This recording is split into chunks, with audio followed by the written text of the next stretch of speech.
Hello everyone, आप सभी का स्वागत है हिंदी की क्लास में। और आज हम पढ़ेंगे अलंकार के अंतर्गत वक्रोक्ति अलंकार।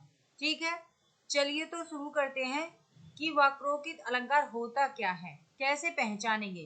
तो देखो क्या दिया हुआ है, वक्रोक्ति का अर्थ क्या है। तो वक्रोक्त अलंकार का अर्थ क्या है, पहले यही समझ में आना चाहिए। तो वक्र यानी वक्र क्या होता है, वक्र माने होता है टेढ़ी या टेढ़ा कह सकते हैं। ठीक है, तो वक्र उक्ति अर्थात टेढ़ी उक्ति क्या रहेगा, टेढ़ी उक्ति। अर्थात कहने वाले का अर्थ कुछ होता है किंतु सुनने वाले उससे कुछ दूसरा ही अर्थ निकाल लेता है।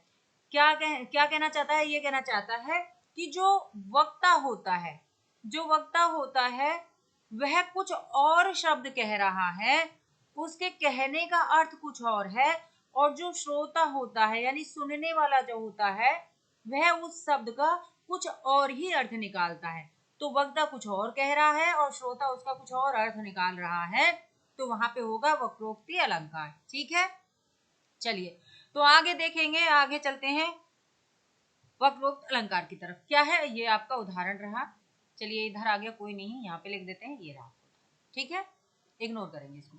उदाहरण क्या है, जैसे एक कबूतर देख हाथ में, पूछा कहाँ अपर है, उसने कहा अपर कैसा, लो यह उड़ गया सपर है।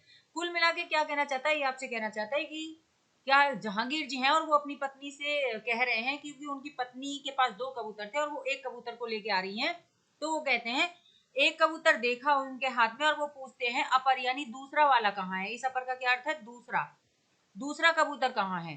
ठीक है, उसने कहा यानी उनकी पत्नी ने कहा अपर कैसा, अपर यानी बिना पंखों वाला, इसका क्या अर्थ है, बिना पंख वाला। ठीक है, वह तो उड़ गया सफर है यानी पंखों के सहित उड़ा है, या साथ पंखों के साथ उड़ गया है। तो जहांगीर जी ने क्या कहा, जहांगीर जी ने कहा दूसरा कहाँ है, वह दूसरा कबूतर कहाँ है। लेकिन उनकी पत्नी उनसे हंसी छिटोला करने लगती हैं और उस अपर यानी दूसरा का अर्थ क्या निकाल लेती हैं, अपर यानी बिना पंखों वाला कबूतर। ठीक है, तो वो कह देती है बिना पंखों वाला कैसा, वह तो पंखों के साथ उड़ गया है। ठीक है, तो यही वो कुछ और कहना चाहते थे, उन्होंने दूसरा अर्थ निकाला है, बस यही हो गया वक्रोक्त अलंकार। चलिए आगे बढ़ते हैं अगले पॉइंट तरफ। वक्रोक्त अलंकार के 2 प्रकार होते हैं, या कह सकते हैं कि 2 भेद होते हैं। ठीक है, पहला श्लेष वक्रोक्त अलंकार, और इसको आप समझेंगे जो आप श्लेष अलंकार पढ़ते हैं उसी की तरह। इसमें एक शब्द रहेगा और उसके अर्थ अलग जाएंगे। ठीक है, काकु वक्रोक्त अलंकार होता है, उसमें ध्वनि विकार के अंतर्गत पढ़ा जाता है। ठीक है, ध्वनि विकार होता है। चलिए समझते हैं विस्तार से। श्लेष वक्रोक्त अलंकार ये उसका पहला भेद है, और इसके अंतर्गत क्या है, इसको कैसे पहचानेंगे। तो जहां उक्ति की वक्रता का आधार श्लेष हो वहां श्लेष वक्रोक्त होती है। इसमें श्लेष के 2 अर्थों में से वक्ता एक अर्थ ग्रहण करता है, श्रोता दूसरा अर्थ ग्रहण करता है। ठीक है, तो जो आपको बात समझनी है वो इतनी ही समझनी है इसके अंतर्गत कि श्लेष वक्रोक्त अलंकार के अंतर्गत होता है। श्लेष के 2 अर्थ होते हैं, 2 अर्थों में पॉइंट बनने वाला है। कैसे कि जो आपका वक्ता है, जैसे मैं आपको कुछ समझा रही हूँ तो मैंने तो कुछ और ही आपको समझाया, लेकिन श्रोता आप हैं, आप सुनकर उसका कुछ दूसरा अर्थ निकाल लें, तो ये क्या हो जाएगा, आपका श्लेष वक्रोक्त अलंकार हो जाएगा। जैसे इधर है को तुम हो, इत आए कहाँ, घनश्याम है हम, इसमें रह गया है ना, घनश्याम है हम तो कितिहु बरसो। क्या कहना है कि कृष्ण जो हैं वो राधा से मिलने उनके घर गए हुए हैं और उनके दरवाजे पे खड़े होके वो उनका दरवाजा खटखटाते हैं। तो अंदर से राधा जी कहती हैं को तुम कौन हो, इत आए कहाँ से, और यहाँ कहाँ से आए हो। तो कृष्ण अपना परिचय देते हुए कहते हैं कि घनश्याम हैं हम, यानी उन्होंने अपना नाम क्या बताया, उन्होंने अपना नाम बताया कि हम घनश्याम हैं। ठीक है, अब कृष्ण ने अपना नाम बताया घनश्याम है, लेकिन राधा जी घनश्याम का दूसरा अर्थ निकालती हैं, वो कहती है घनश्याम है तो किते हो बरसो, यानी कहीं और जाकर बरसो। अब घनश्याम से 2 अर्थ, यानी कृष्ण यानी वक्ता कह रहे हैं मेरा नाम घनश्याम है, लेकिन श्रोता यानी कि राधा जी कह रही हैं घनश्याम यानी काले बादल अर्थ उन्होंने निकाल लिया है इस घनश्याम का। तो दोनों ने अलग अलग अर्थ निकाले।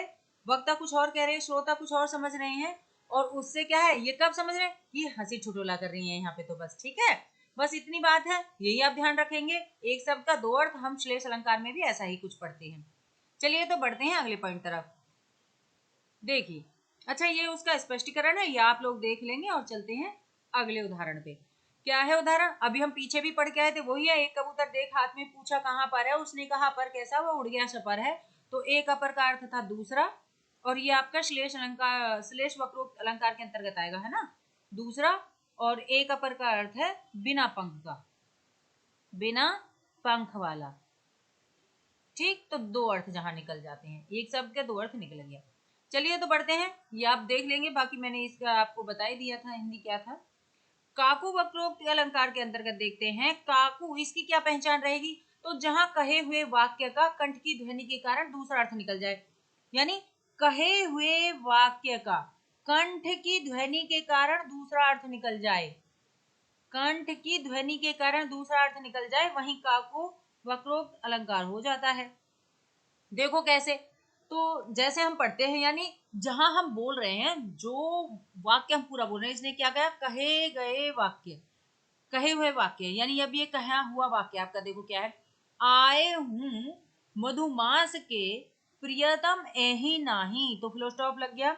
और क्या कह रहे हैं, कोई गृहिणी है, और वो कहते हैं कि बसंत आने पर, क्या कहती हैं कि मधुमास आने पर, यानी बसंत आने पर भी प्रियतम नहीं आई, प्रियतम नहीं आएंगे, तो ये यहाँ पे खत्म हो जाता है, क्योंकि फुल स्टॉप लग गया। और वो कह रही है कौन, कोई गृहिणी है, और वो कहती है बसंत का समय आ गया है पर प्रियतम नहीं आएंगे।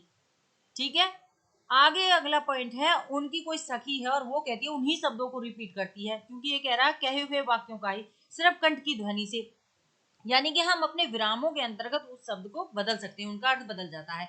आए हूं मधुमास के प्रियतम एही नाही, अब क्वेश्चन मार्क लगा यहाँ पे, देखो इसका क्या मतलब है कि आए हूं मधुमास के प्रियतम, यानी कि सखी ने उन्हीं शब्दों में क्या कह दिया है कि आप प्रियतम नहीं आएंगे, अर्थात अवश्य आएंगे, मधुमास के महीने में प्रियतम नहीं आएंगे।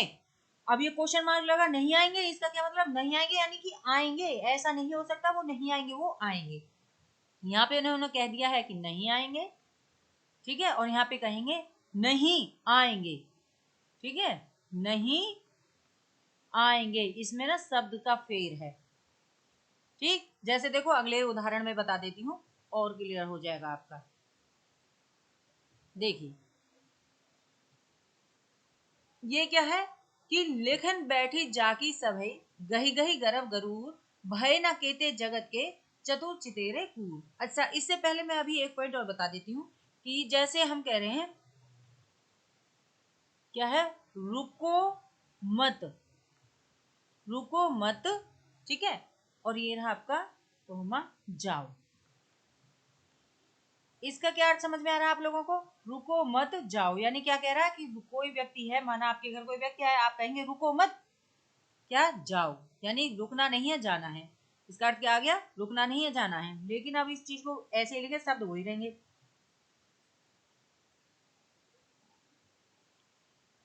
रुको, ठीक है, रुको,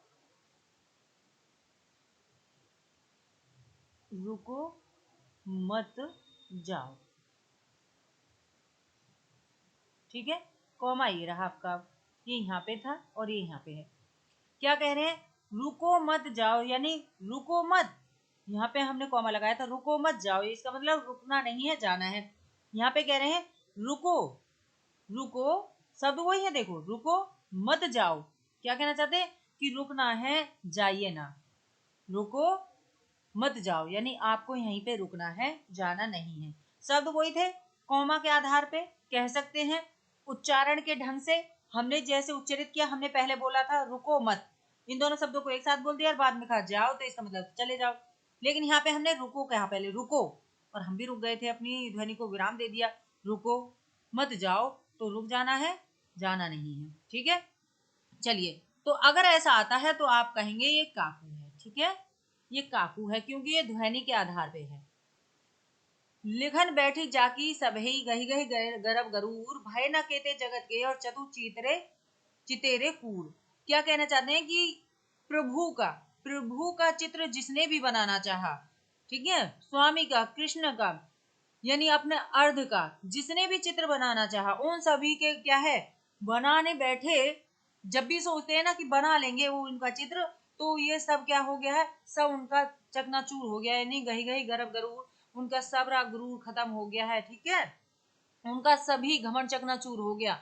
भय न केते जगत के चतु चेतरे कूर, ऐसा जगत में कोई नहीं हुआ है जो चाहे वो कितने चतुर रहे हों, लेकिन सब उनका क्या है, क्रोध क्रूरता सभी उनकी खत्म हो गई, उनकी बराबरी कोई नहीं कर पाया, यानी कि उनके चरित्र का वर्णन कोई नहीं कर सका।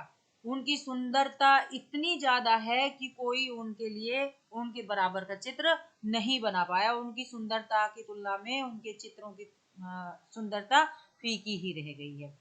ठीक है, तो यहाँ भी उच्चारण के ढंग से अर्थात काकू के कारण भय न केते, यानी कितने ना हुए, जगत में ऐसे कितने नहीं हुए हैं जो बहुत चतुर भी रहे हैं, लेकिन सभी क्या है, विफल हो गए। ठीक है, का अर्थ सभी हो गए हो जाता है। ठीक है, कितने ना हुए का अर्थ क्या हो जाता है, सभी हो गए। केते जगत यानी कितने, यानी सभी। तो इसके दो अर्थ निकाल दिए हैं, जैसे कितने, कितने ना हुए, और या कहें सभी। तो एक जगह तो वो कह रहा कितने ना हुए, और दूसरे केते का क्या हो गया है, सभी। तो जहां पर दो अर्थ निकल जाए एक ही शब्द के। ठीक है, तो यही आप ध्यान रखेंगे। ठीक, क्या है, वाणी के हिसाब से, अब पॉइंट तो वही है, कहते हैं, लेकिन फिर भी इसको इन्होंने क्या कह दिया है, इन्होंने यहाँ पे कह दिया कितने ना हुए, और इसका अर्थ क्या है, सभी हो गए हैं। तो इसका उच्चारण के ढंग से हमने बात की है, यानी कि ये नहीं कहना चाहता कितने ना हुए, ये पूछ नहीं ना, क्वेश्चन नहीं कर रहा है, ये बता रहा है कि सभी हो गए हैं। ठीक है, चलिए, तो इसी के साथ नेक्स्ट वीडियो लेके फिर उपस्थित होंगे। और आपको अब अगर हमारी वीडियो अच्छी लगती है तो इसको लाइक करिए, सब्सक्राइब करिए। वक्रों की अलंकार की अन्य उदाहरण इसमें दे रखे हैं, आप इनको देख सकते हैं। ठीक है, नेक्स्ट वीडियो लेके फिर उपस्थित होंगे, तब तक के लिए धन्यवाद, थैंक यू, नमस्कार।